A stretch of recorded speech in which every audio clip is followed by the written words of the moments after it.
Let's go live. Right.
Good evening, everybody. Welcome to Friday Night Leisure. How are you doing, Father? Doing well, Alberto. How are you?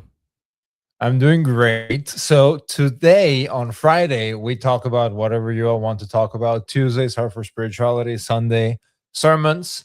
But tonight, we talk about anything that you all want us to talk about. Drop your questions over in the chat and we will answer them. That's how this works. And we answer pretty much all questions. All questions get an answer. So that is just how it works. That's how Friday night works. How's everything going over in Florida, Father? Pretty good. We just finished Stations of the Cross just about an hour ago. Getting ready for a busy day tomorrow. We have to decorate the church because we have to cover up all the statues for Fashion Tide. So we'll be doing that after our 10 a.m. mass.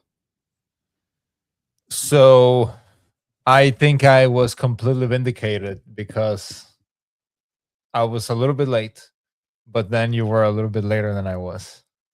Well, I had a mic issue with my computer, and how was I supposed to discover it unless you were there for me to talk to through my microphone? That's true. That's true. Otherwise, nobody can hear you.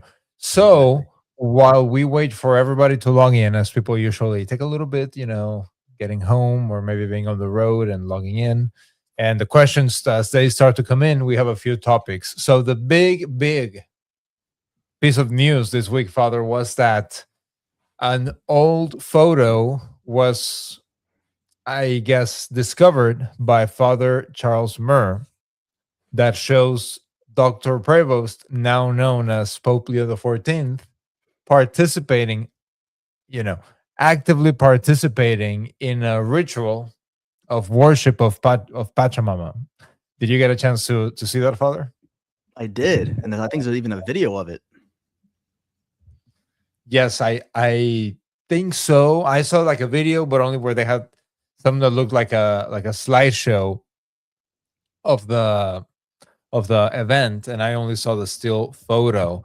But that caused a huge stir. Even like, for example, people like Taylor Marshall, they were coming out and saying, "Oh, if this is true, then this is like the last drop, and this must be clarified or whatever." But wait a second. So Pachamama was worshipped in St. Peter's Basilica under the pontificate of Francis, and they didn't do anything. The Latin Mass still gets persecuted. Orthodoxy still gets persecuted, but now this is it. But of course, it's because the as some call it the SIPPET, the advocates of the SIPPET policy, are waiting to see how people react to Prevost so that they can form their opinions. We've been telling you here on Friday Night Live for basically since day one, since we started the show, that all of this is a reality. Now, Father, were you surprised when this photo came out? In one sense, I was surprised in the sense that I didn't know it was going to be so easy. Like usually with Francis, we had to like connect dots, do some research into his background, do some digging. But apparently, like this is the first year of his pontificate, and already something from 1995. This is like a 40-year-old priest at this point. 40-year-olds old and a priest. So it wasn't like Tucho Fernandez, who claims, I was a young priest when I wrote, that basically catechism on teenage sex, So he was a 40-year-old, and just nonchalantly just there participating in the rituals. It's obviously something pervasive. I mean, obviously in 1986, you had Assisi, so this is like 10 years later after Assisi. Um, but nevertheless, it shows you precisely the kind of clergy that we have. Now, one thing I thought about was the blood Yeti oaths the Denver seminarians were forced to take. So this is all par for the course. This kind of stuff is still going on in our seminaries even today, where people perform these sorts of rituals, and even in a sense consenting to blood oaths. So people think that this Yeah. is like just a Poe, just a long time ago, like 30 years ago, some sort of thing. This is happening even today, and people still like, I don't know, have hope in the young clergy or whatever. Like the young clergy are going through this form of obedience where you're told to worship an idol and you do it out of obedience because it's the church. Exactly. That's everybody's saying, oh, the young diocesan clergy, they're full of vitality, they're coming in and they're going to save the church. They're the ones participating in all these things because of obedience, because it's the church and things like that. Chris Lopez, thank you so much for joining us tonight. Welcome to the chat. And of course, Mark Becker. So glad that you were able to make it on time, Mark. A couple of last episodes, you've joined us like toward the end or something lame like that. Happy to have you. Happy to have everybody here joining us in the chat. Of course, Friday night, we talk about whatever you all want to talk about, as long as you drop it in the chat. You drop a comment in the chat. And in the meantime, usually while we wait for people to maybe wake up from their naps, it's we are nearing the end of Lent, so people maybe are tired, taking a little nap here or there along with their fasting. So Father Altman said, he posted, Leo must resign. And then some sort of accountants were posting, from what? How can he resign? I don't understand it. And then let's see. And then, okay, of course, that's not the only thing going on with Leo this week, Father. He like, so it's the 10th anniversary of Amoris Laetitia, and is he calling like for a meeting or something like that? It's, first of all, it's crazy. It's 10 years. Man, time flew by. Yeah, I remember like it was yesterday. But yeah, he's calling for a meeting of all the presidents of all the Episcopal conferences in the world to discern how to better implement Amoris Laetitia in their local regions, in their countries.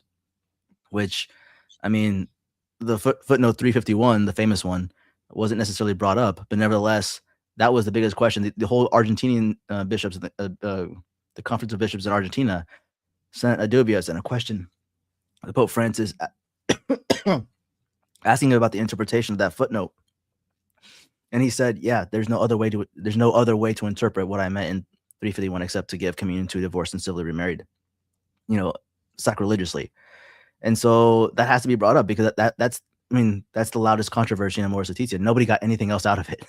Nobody is implementing Amoris Laetitia in any other way than precisely in that way. So yeah. So am I muted? No, I'm not. Okay, great. So it's difficult for me to think about, Father, how when the Vatican comes out with a document and then all of the bishops are implementing it in a certain way, that then people, the conservatives, come out and then say, oh, the problem with Amoris Laetitia is that it's not getting implemented the right way. It's the same thing that we hear about Vatican II. It's not getting implemented the right way.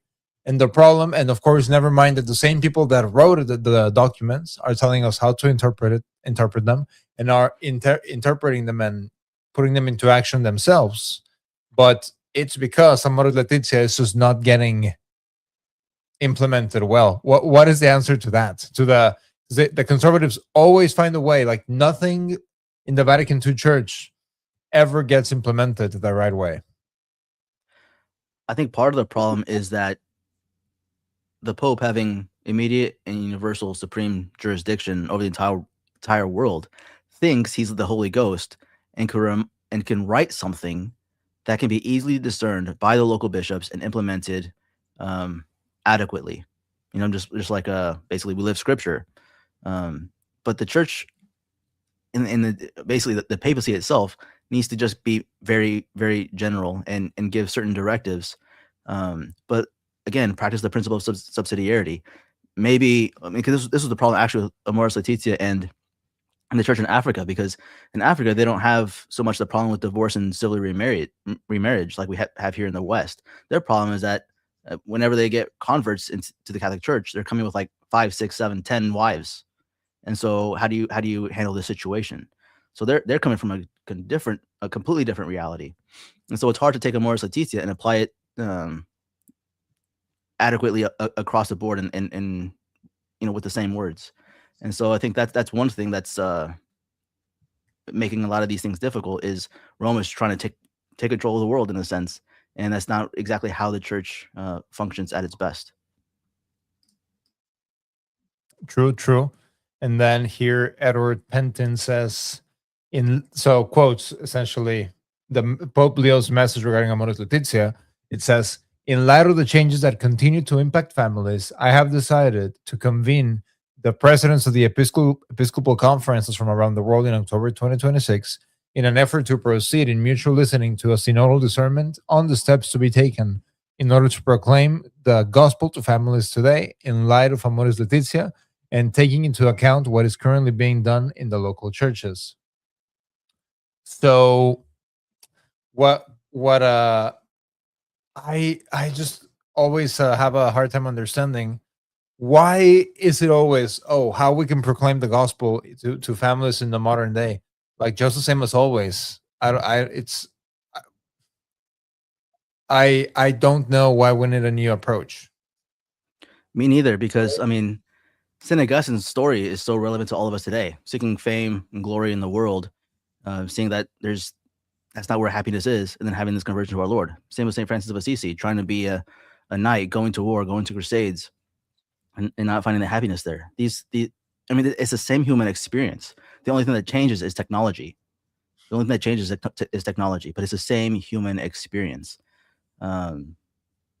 We don't need new approaches, new spiritualities, all that kind of stuff. We actually need to rediscover the old ones better. One of the problems actually that Pope Pius XII tried to address actually was that all the religious communities, in the Western Rite, all the religious communities had,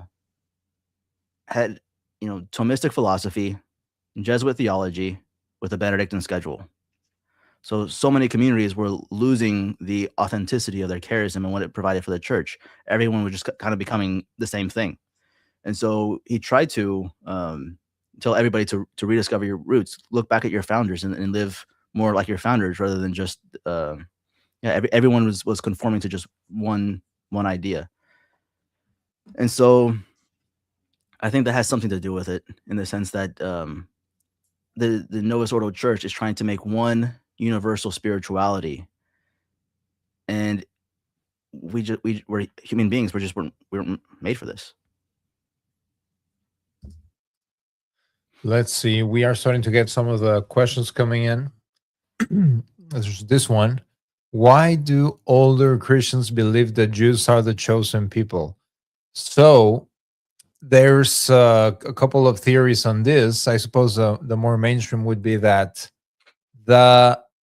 it's like a little bit of a sequence of events, but it really wasn't until, because it's really interesting, Father, that we have certain beliefs that evangelicals, particularly in the United States, hold on to, that don't appear anywhere until the 1800s, 1900s. And this is one of them. It would seem pretty straightforward, even if you're an evangelical, even if you're a Protestant, non-denominational, whatever, so usually the evangelicals, it would seem pretty straightforward that and then they even mentioned the term like dispensationalism and things like that. But it's pretty straightforward, the understanding, even if you have a faulty understanding of the church, such as the evangelicals, that the concept of the chosen people didn't mean that they are holy whatsoever or that they're good. They kill the prophets according to the Holy Scriptures. So it's really in the 1800s and 1900s, and then you have the creation of the nation state of Israel, and then that sort of just continues taking on, and then there's a lot of money involved, a lot of just confusion, and so you take people such as evangelicals that already have a very bad understanding of ecclesiology, a very bad understanding of the faith in general, and then you add sort of certain heresies that are tied to some economic and political interests, and that works, seems to work. What do you think, Father? I think in particular this country, they're developed, especially around the 1950s, an American Christianity. So it's like in a sense some sort of national church. Actually, this was actually relevant around the time of the Council of Baltimore in the 1850s, and one of the encyclicals that Pope Leo XIII wrote to the American bishops regarding Americanism. Americanism is where the United States bishops were trying to fit in to this Protestantized country to be less offensive and to be more accepted by the American Protestants. So much so that the Council of Baltimore in the 1850s did away with priests wearing the cassocks. People don't realize this. In the 1850s, the American bishops told a priest you could only wear a cassock on church property. When you go off a church property, so to the post office, a grocery store, restaurant, out to eat, wherever, when you're off church property, you have to wear the clerical business suit. The clerical business suit. And so we oftentimes think that the cassock is what's traditional. That the cassock is what traditional. This is actually why a lot of the sedevacantists still wear the clergy suit. You see a lot of sedevacantists wearing the clergy suit precisely because of the Council of Baltimore. But even in the United States, as early as the 1850s, American Catholics were trying to fit in with American Protestants. And so this dispensationalism, this Zionism, in a sense, that is heavy among the Protestants. I mean, Protestantism was founded precisely to destroy Christendom. It was founded to destroy Christendom because the German princes didn't like the authority of the Pope. It was designed to destroy Christendom. So the Protestants, in a sense, aren't our friends in making a more Christian country because they don't understand the right order of things. We've created some sort of American Christianity where we could all fit in and all have a lot of things to agree on, even though we have our minor disagreements. But that's not the reality. We actually need to convert all the Protestants to Catholicism. We need to convert our nation to Catholicism. There's no secular or just like a universal ecumenical Christian nation that we could just all be happy in and whatever, and just each have our own little sections. No, our goal is to proclaim the gospel to all the corners of the earth, to convert everybody. And so we can't be satisfied with just agreeing to disagree. So I think there was this creation of this sort of American Christianity that a lot of older people subscribe to. Yep, there we go. So let's see. Diane says they write so poorly. Chris Lopez, thank you so much for the question. Let's see. This is probably a question for you, Father. Question on recidivism. Would the penitent only be able to confess the one particular sin 3 times before she cannot receive communion? Just curious how recidivism works. Recidivism. So basically, what that is? Basically, when you commit the same sin over and over and over again. So I'll use the example of an alcoholic, for example. Someone like an alcoholic may have strong biological, physiological attachments to alcoholism. It's still a sin. He goes and confesses it. What the priest wants to make sure that this alcoholic does everything humanly possible to avoid the near occasion of sin, even though it is very statistically likely, very likely, because of how strong the attachment can be, that he's going to fall again. Now, the fact that he may fall again need not necessarily be taken into account or required for a valid absolution. He just has to have attrition. He has to actually be sorry, but then also have a firm resolve to avoid the near occasion of sin. If he has that, you can grant absolution because you know that he's likely gonna fall again. Now, it's the question is when people will not avoid the near occasion of sin. So, like for instance, if 2 people are dating and they both live in their own apartments, obviously, when you go over to your boyfriend, your girlfriend's apartment, it's gonna be a near occasion of sin to do something. Well, then you say, okay, well, you have to date publicly, go over to friends' houses, go over to your parents' houses, something to avoid that near occasion of sin. If they refuse to do it, it's like, okay, what are you doing?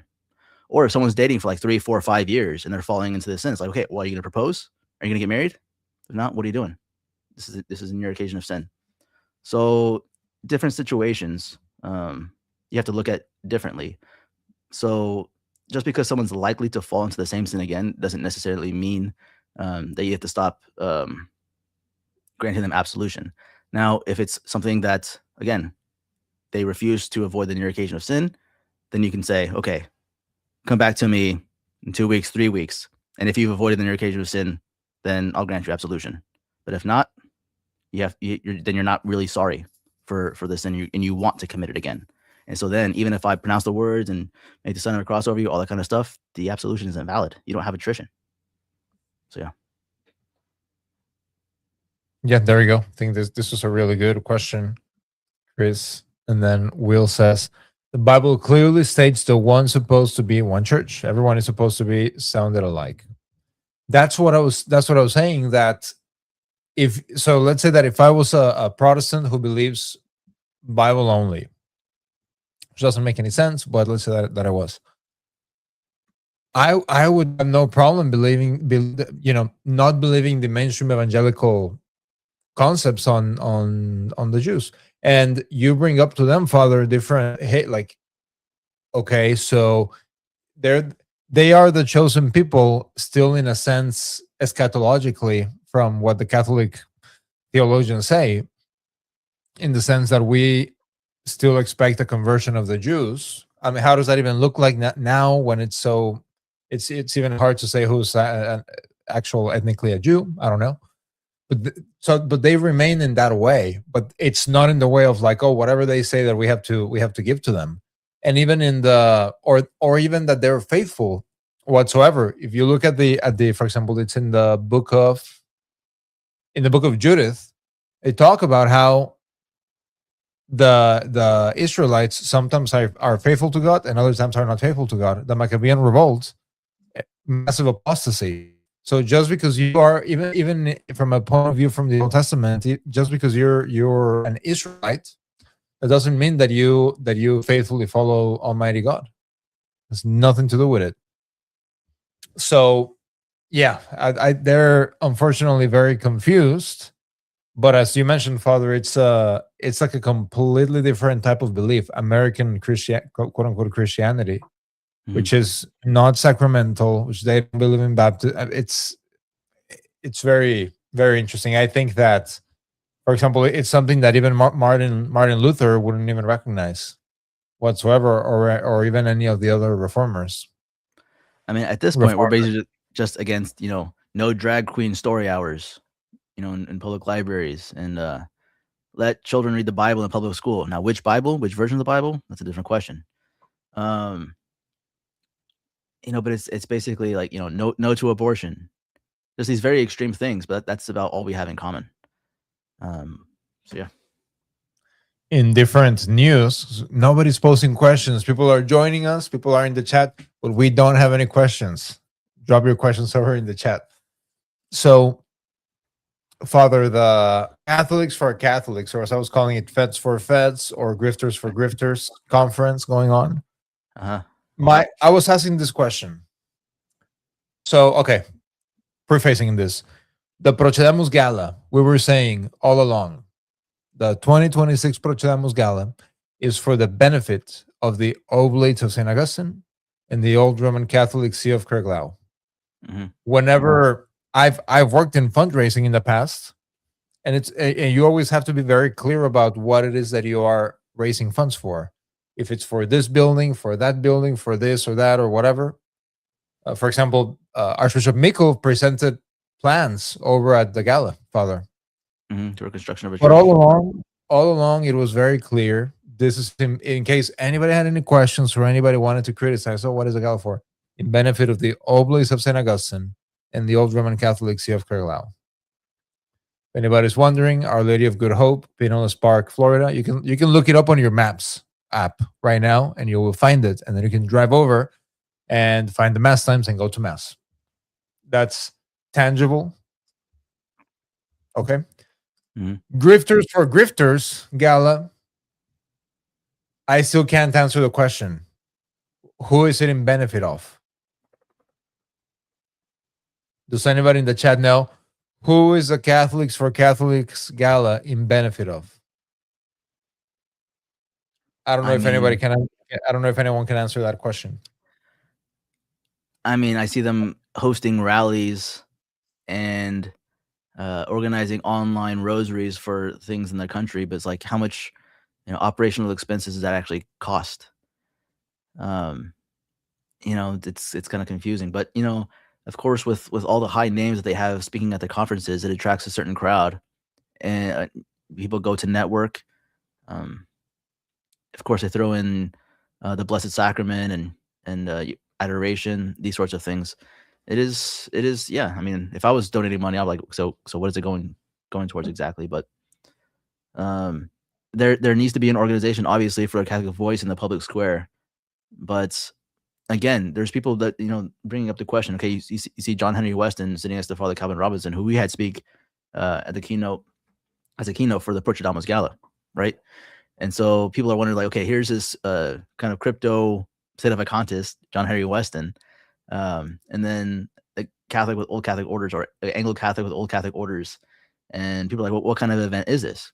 The one of the problems actually with conservative Catholicism right now is that lines are very much skewed between those who are conservative and uh, conservative name only, so to speak, just about reverence and incense, and not so much about theology, but fidelity to the institution, versus those of us who actually believe the faith. And then someone like Father Calvin Robinson, who, I mean, you got to give him credit. Like, coming into the church today, in this day and age, with the popes the way they are, is not exactly an easy thing, especially for intelligent people. Like, I mean, that was C.S. Lewis's issue. He wanted to believe in the papacy, but he couldn't profess fidelity to a future pope. And so you have to understand when people are taking their time trying to understand what exactly they believe about the papacy, and what exactly the words we've used to explain Catholic dogma regarding the papacy. But again, people just like to throw stones because sometimes two people are too their faith leads them to certain political policies that they just don't agree with, and so they just want to smear everybody simply by those who are in attendance. Like, I mean, Father Calvin Robinson was just in attendance. Like, he went to eat a meal. So what? Why should this say anything about the conference itself? But people want to create these false affiliations and yeah, just to smear it. Question from Chris Lopez. He asks, question, around what century did the church start excommunication? So, Father, correct me if I'm wrong. As far as I understand, from the days of the apostles, people were getting Mhm. excommunicated over many different things, and Saint Paul writes about it in a couple of parts, and so on and so forth. Yeah, from the early days, and even back in those days, there was a debate on how much penance someone had to do in order to be brought back into the church. This is actually where we get the years, the days, number of years for indulgences. Like, you might see like 500 days indulgence, or 7 years indulgence on certain prayers or certain activities. It was because the martyrs would actually offer all of their suffering, their martyrdom, for those that were returning into the church. And so that's where we get these the treasury of the merits of the saints from, to apply to us whenever we do something that to receive indulgences. And so, but the time period, the time length for getting out of purgatory, so to speak, 7 years, is all in a sense figurative, but it comes from the early days of the church, when someone had to do 7 years penance before they were welcomed back into the church because of what they've done, apostatized or something like that. Doesn't really have to do with excommunication, but I had a conversation recently with someone a couple of weeks ago, and this is a new convert, maybe to Nosoterism. I don't really know. Very nice guy. And so he was saying, well, but the mass should be understood because non-Catholics can't understand it. And then I told him, but look, you have to remember that in the early days of the church, catechumens were actually escorted off of the church after the mass of the faith of the Catechumens. catechumens. Yes, I was going to say mass of the faithful.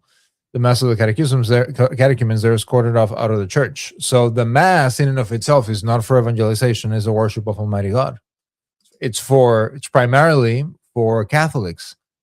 So, but I think I'm a little bit spoiled here on Restless Heart Media, because usually the people that are in the chat are people that have a really, really good understanding of the faith in general and know this. No, hey, for example, Sunday in Albis, that means something. That's not just a random name, and so on and so forth. So, okay, let's see. Mark Becker, thank you so much for the super chat. Restless Heart Media is now monetized, so you can support the Oblates of St. Augustine directly through the super chat over on YouTube. We are streaming live on X. We're streaming live on YouTube. If you go over to YouTube, you can support the Oblates of St. Augustine directly through the super chat. And as a matter of fact, YouTube likes it. When people are giving in the super chat, YouTube promotes the content more and more and more. Restless Heart Media is your home for the spiritual content. No grifting, only on Fridays. And we do grift. The Oblates of St. Augustine are a mendicant order, so it's not grifting. You're Yeah, we're poor, beggars. Father. But anyway, yes, thank you so much, Mark, for the super chat. Now, what I would have done if I was you is I would have put a really spicy question and then sent in the super chat, and then maybe it would have been like, "Oh no, Mark, you have to give $10 sweating. for that." Diane, welcome to the chat and to the questions in specific. This is a good one. This is a good question, Father. Here we go. Mhm. I'm going to toss the baseball over to you. What are your thoughts about the smaller groups of SSPX resistance? It's hard to believe how splintered the church is. So the attitude of the Seer Caer-Glow, Bishop Miko and I, is to work with everybody, all traditionalists who want a restoration of the church, of Holy Mother of the Church. We just want the church back to what it's supposed to be. So we'll work with absolutely anybody and everybody willing to be on that page to meet us there. Our standard for unity is the 20 doctrinal councils. We give the 21st ecumenical council the assent due by any Catholic, which fortunately isn't much. All the dogma of the church up to the Assumption. This is kind of foundational, fundamental. This is what we can agree on. We can work together. However, there was actually an SSPX resistance bishop who offered mass twice in my chapel. I gave him permission to use my vestments, my chalice. I provided the host, provided the wine, provided the altar. No sooner does he offer that second mass that he goes to dinner with my benefactors and tries to convince my benefactors to leave me. To leave me. This is the attitude of some of these splinter groups. They have this attitude of extra my group, nulla salus. Outside of my group, there is no salvation. And this is actually cultish. This is the cult-like attitude. And this is what we cannot work with. You cannot work with. We're willing to work with anybody who wants the traditional Catholic faith and the traditional Latin Mass, 100%. But whenever they're just trying to steal benefactors, you just can't affiliate with them. You just can't play nice with them. And we've run into other groups where they just hear the word old in front of Catholic or old in front of Roman Catholic, and they automatically assume that you ordain women without any and tell people, oh, stay away from that priest that they ordain women without even doing any sort of research whatsoever. So they're constantly trying to fight for more money and for more parishioners by simply columnizing or slandering, because they don't know whether it's true or not. They just think it's true. Other groups. And so I get this from the State of Acontis, SSPX resistance. So, my thoughts of this is be very careful with anybody. Actually, the most grace we've gotten actually is from SSPX and diocesan traditional Latin Mass priests, those who are affiliated with the diocese. Those who are affiliated with the diocese and those affiliated with the SSPX, they have been more honest towards the See of Caer-Glow and saying, hey, yeah, they're valid. They have a presence on the internet. We see them, their sermons, all that kind of stuff. They're teaching, they preach traditional Catholicism. But it's these other fringe groups, the resistance and the other State of Acontists, that ones that just slander and columnize and all that kind of stuff. So, yeah. The arguments made by some of those people are very strange. One of the arguments is, and I've heard it myself. I've heard it myself in person. Well, they were in schism before Vatican II. So therefore, they're not good now. And then I just think like, okay, so what is your status exactly right now?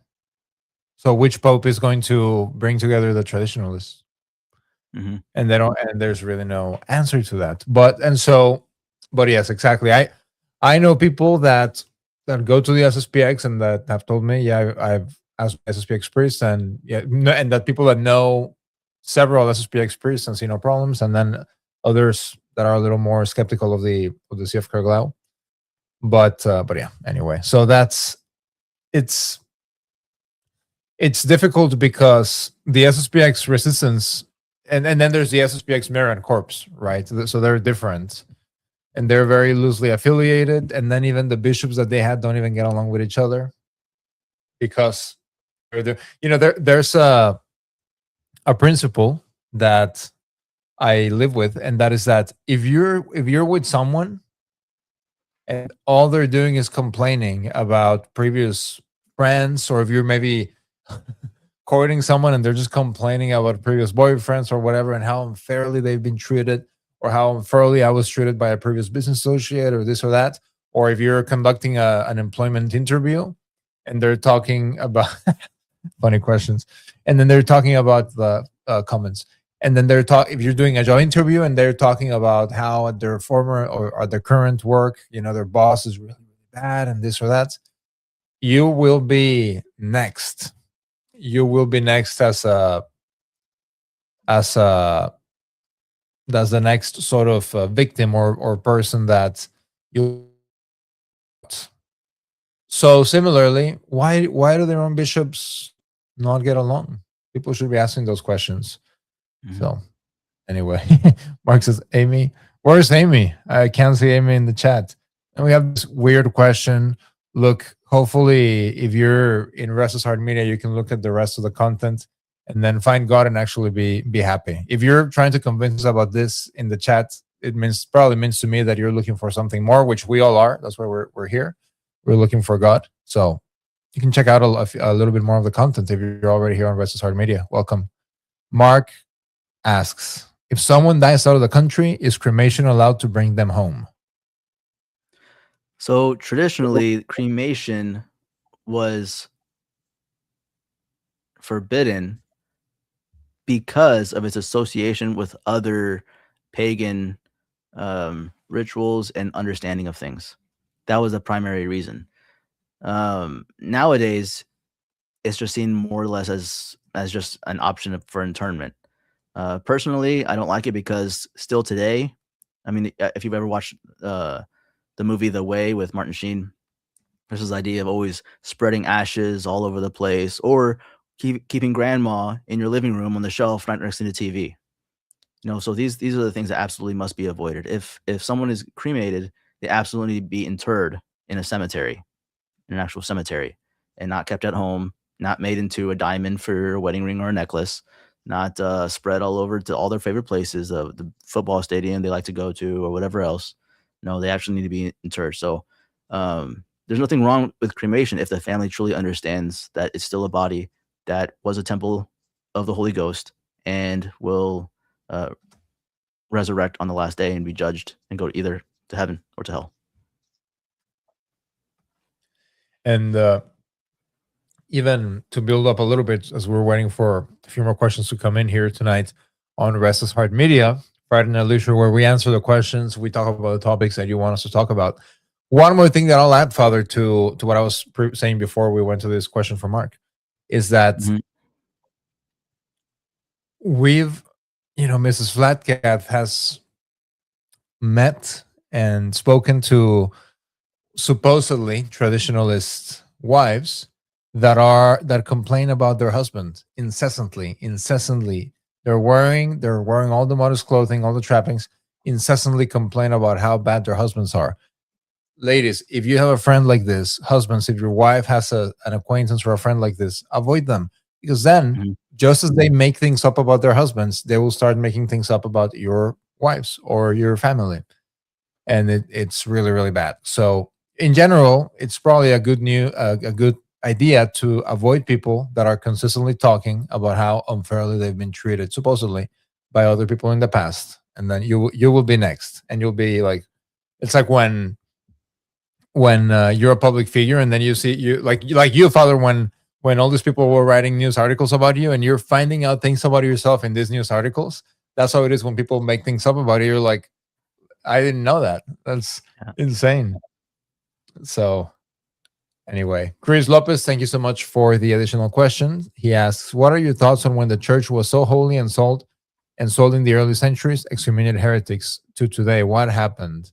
What are your thoughts on when the church was so holy Solid, so maybe. sold in the early centuries, excommunicated heretics to today? What happened? Well, it's modernism.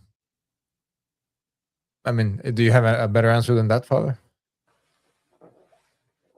What comes to mind is the Emperor Constantine, and realizing that the common faith of the people was very important to the strength of his empire. And so he wanted the Christians no longer to be persecuted. He wanted to strengthen them because there was something political, temporal to gain from Christianity. He's the one essentially who called the First Council in Nicaea, made sure that happened because the question of Arian and Nestorian, I forget which one, uh, needed to be answered. There was a heresy that needed to be answered, and so essentially, bishops and the Pope, the Church, there was extra pressure to crush heresy because even the kings in the temporal political order required it. Now, in our very liberal society in the United States, we have this thing called freedom of religion, in which we're supposed to tolerate every heresy under the sun. We're supposed to tolerate every heresy under the sun, and so there's no longer that push, that demand that the temporal powers asking us to have in order to crush heresies. And so the church, quite simply, is just just going along with it, freedom of religion. And there's a freedom of religion belief even within the ranks of the so-called church, like for example Father James Martin. And we don't even have to go that far. Look, this is what our parents, I'm sure your parents used to tell you, Father, when you were younger. Mhm. People can know who you are by who you surround yourself with. Mhm. Maybe the post-strats weren't taught this when they were growing up. If you are consistently, and again, as a figure of authority, I'm not saying that you can't be friends with Protestants or Muslims or Jews or whatever. At the end of the day, before they even consider converting, they have to like us. If they hate us, they are not going to want to convert to the faith. So we have to like them before they even like us, so they're more prone to liking us and convert.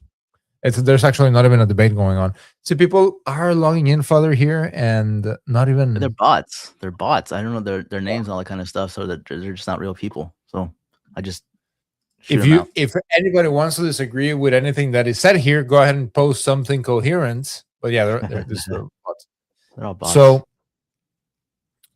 I lost my. Oh, so now it's like, okay, so the Pope meets with Jimmy Martin, and then when the meetings are announced, everybody all the post tribes start saying, "Oh, but he's summoning him to Rome because he's going to excommunicate him. It's over this time for sure. He's going to get excommunicated." And then they take a picture, and then a signed letter saying, "Oh, I support your apostolate," whatever.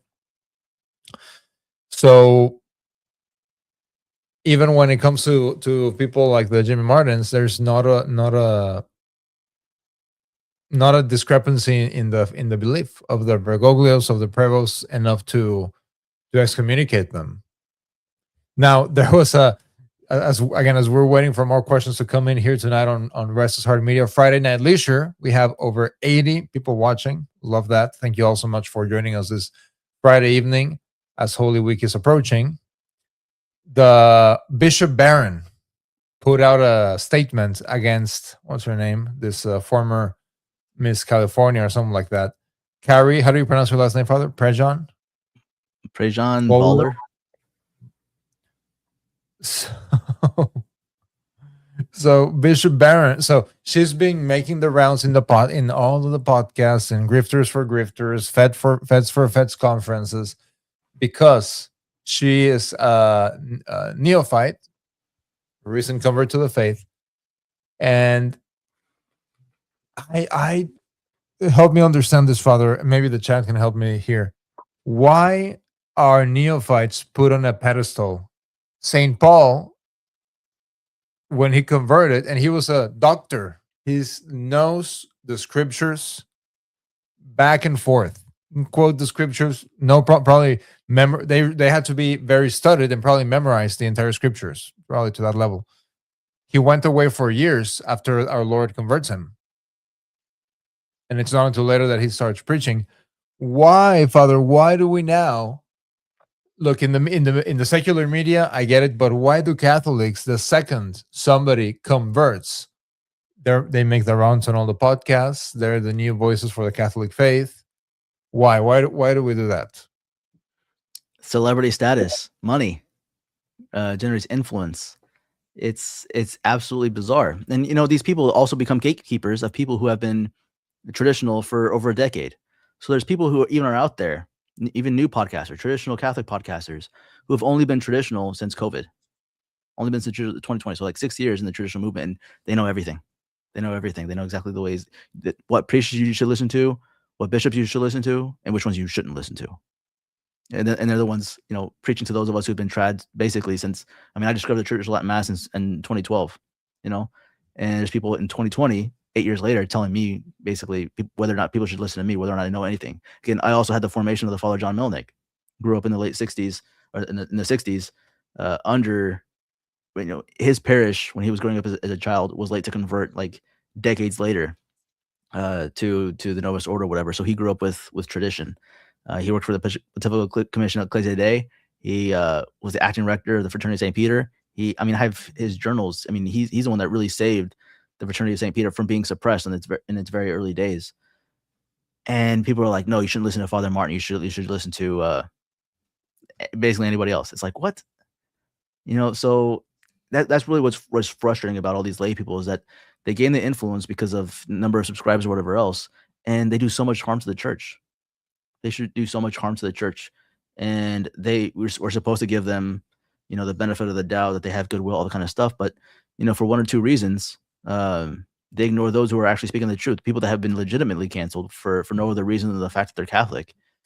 Because even church militant try to find something to publish about me that was actually true. They contacted my old diocese, my old college that I worked at, everything. They contacted everybody, and they found not a single thing. And there's people gatekeeping me. There's like podcasters, trad podcasters, gatekeeping me. Like, I passed the church militant background check. How many people can say that? And still they treat me like I'm a leper. So Bishop Barron posts quote tweets Carrie, who wrote the super long post. So let's see. Bishop Barron posted originally, "Friends, it's an honor to serve on the White House Religious Liberty Commission. This week we gathered in Washington, D.C. to discuss religious freedom in healthcare. Please keep this important work in your prayers."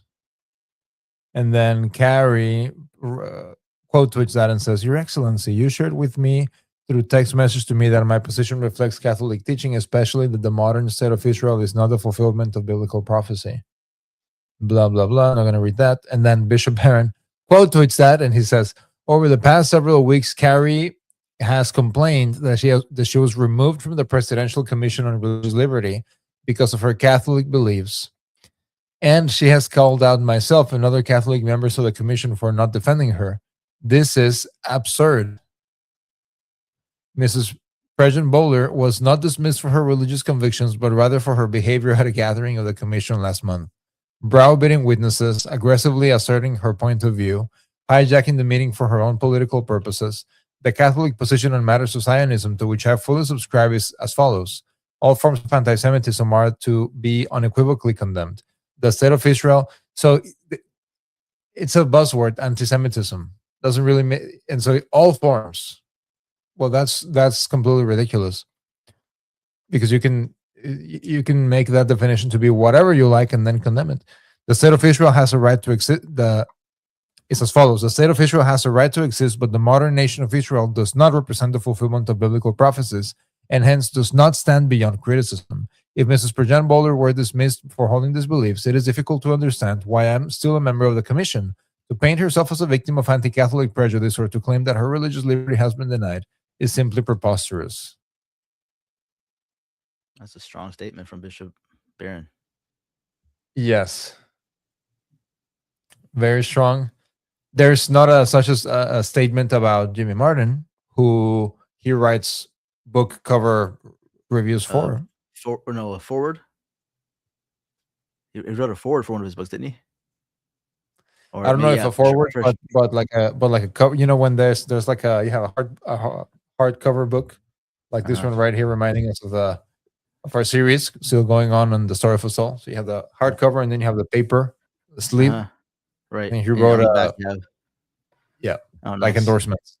He endorses books by Jimmy Martin, which goes to what we were talking about earlier. So again, if we had bishops who were consistently, like on the spot, like for example, if Archbishop Mikkel wrote against something, you can take it seriously because he actually upholds the faith. Whenever you have a noble sort of bishop selectively attacking issues, it's not I'm not on no one side, but it's just certain things get attacked while others go completely unnoticed. Then people, of course, in the comments are agreeing or disagreeing and going back and forth. So that'll probably set the tone for the weekend. Mhm. Yeah, no. So in one sense, his statement is believable in the sense that this is a woman in politics, right? Uh, Exactly. so that's just kind of crazy and whatever, forceful and trying to dominate the meeting. That's totally believable. Uh, Yes. so so in one sense, you kind of, I mean, you don't, you hope she's right, but at the same time, he phrased it in such a way as like, how do we prove it? But everybody wants to find a reason to be a victim. So like, I mean, remember Tim Gordon back when he knew that he was uh gonna go do his doctorate in Houston, whatever else. He was out and teaching in California. He got himself fired. Had this fundraiser that raised over $100,000, even though he already knew he was going to Houston to get a doctorate. A lot of these people kind of blow their cancellations out of proportion to have some sort of to make the cancellation profitable. Now, one person that hasn't done it, I mean, this is kind of what I was thinking about with Father Robinson whenever he was giving his keynote speech, and eventually we're gonna hopefully post that on the internet. I'm still waiting for my guy to give it to me who was recording it. Um, but each cancellation that he has, it was just, I mean, he didn't orchestrate it. He didn't say anything in particular that you can tell he was trying to get canceled, and neither did he create a GoFundMe for each and every single one. Like the only one he created was like he literally needed money. Like he had nothing, and I don't think he made as much as all these other canceled people made. So I mean, he's not out there creating a GoFundMe every time he's canceled, but other people are trying to profit on it as well. For him, if he got canceled from wherever he is, he'd probably just tell the world about it and then just go try to find another place to belong. So there's this real difference between those who are literally out there getting canceled for Christ versus those who want to make a buck from it. You're muted. There we go. We have the bishop of, let's see, Bishop Bonnie has announced his plan to ordain married men starting in 2028. I'm not going to ask you for your thoughts on married priests, Father. Why not? What are your thoughts on married priests? So I published an article on Substack. I don't know if you saw it about three. Let me pull it up. I don't know if I can. It's the very latest one, the foundations of the Catholic priest identity, total consecration to God, and it basically raises 3 points. Um, the identity of a priest rests on his perpetual continence, his consecration of his body. It also rests on his consecration of time, the divine office, and third, the consecration of his will, obedience to the bishop and his successors. The problem with married priesthood, and even the 1917 code allowed for it, but it required that the priests take a vow of perpetual continence. It required them to pray the divine office, and of course, they had to be obedient to their bishops. The problem with uh, married priests is that if they still have children and families, they have to do what's best for them. So they can't be assigned wherever the bishop wants them. They really can't uh, dispose themselves completely and totally to the will of the bishop. They have obligations towards the family. Then the divine office, I mean, it takes like 2.5 hours a day to pray. Married men, if they have to work an extra job to support a wife and children and all that kind of stuff, they don't have that kind of time to spare for the divine office and give attention to their family. And then, of course, perpetual continence. Well, if your wife isn't in favor of it, well, it's a no go. So, but this is the foundation for the priesthood, and so if you ordain married men, this is kind of the issue. It just becomes kind of a hobby. They do. They're married men. They live their married life, and then they just offer mass, and that's it, or do the sacraments, and it really eliminates the whole priestly identity. It's not a priesthood. It's just a priest job, and it's an employment opportunity. So there's a lot of things wrong with just having married men as priests. But this too, like modernists have tried to destroy the identity of the priest. They want to make the priest a social worker, a mere social worker, a religious social worker, and so the priest's identity is very much under attack these days. And so that was kind of one of the reasons for my articles. Like when you first form a priest, at least the way Father John formed me, these were the three pillars. I mean, so when I raise the host every single day at mass, like this is what I think about: the consecration of my body, my chastity, consecrating my time, the divine office, and all the prayer that I have to do in addition to the work, and then of course being submissive to my bishop and also my religious superior, which in this case happens to be me. But anyways, my bishop. So if you take those three things away, to be honest, I don't know what's left. I don't know what's left.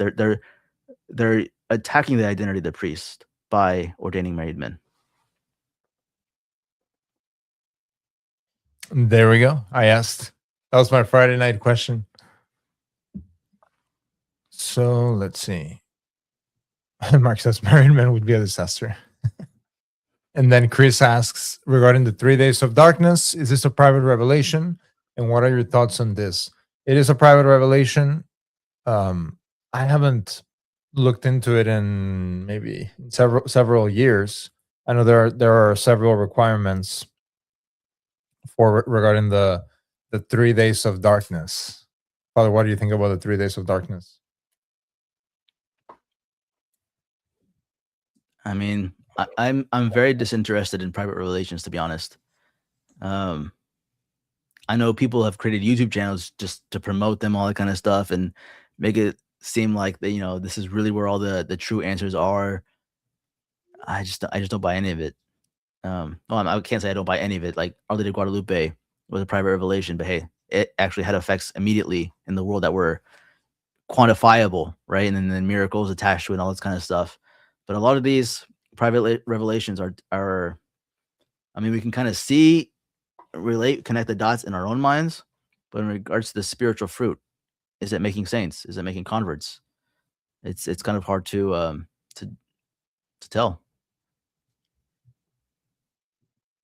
There we go. Let's see. John says, darkness occurs in Exodus and Apocalypse. Christ also speaks of the sun being darkened in the Gospels, referring to signs to expect when the apostles ask when the temple will be destroyed.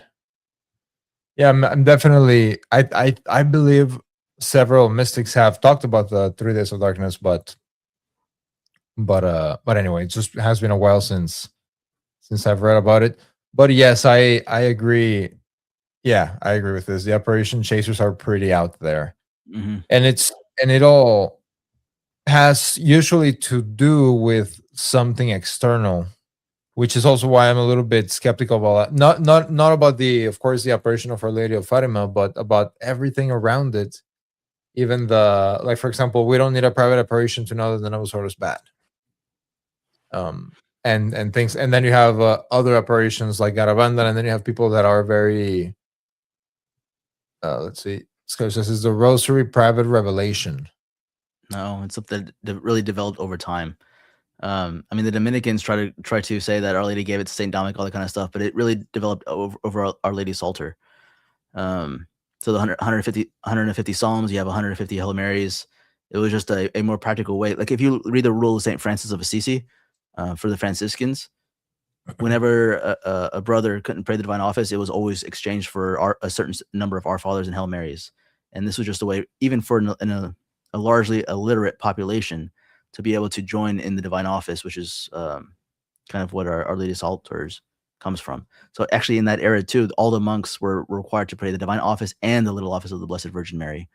So this is why even for like the brown scapular, you're able to get a dispensation to exchange the little office of the Blessed Virgin Mary for the Holy Rosary. So it's not really a private revelation. It's something that the church organically developed.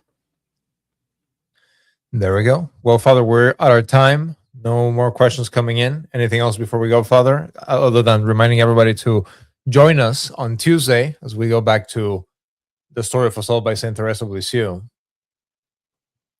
Let's see. Oh, Diane. Yes. Okay. So Diane says, if you're thinking of going through another book, will you reveal the title in time for those who are interested in ordering it? We talked about that at the end of last episode on Tuesday. It'll be this one, which is 3 to Get Married By Fulton Sheen. We're doing a bit of marriage prep here on Restless Heart Media. 3 to Get Married by Fulton Sheen. 3 to Get Married by Fulton Sheen. We have about 3 chapters to go with Saint Therese. So that'll be this Tuesday, and then the following one, and then Easter Tuesday, and then we will start the second week after Easter. So there's plenty of time to order it and get a little acquainted with 3 to Get Married by Fulton Sheen. Thank you, everybody, for joining us tonight. Father, anything else before we go?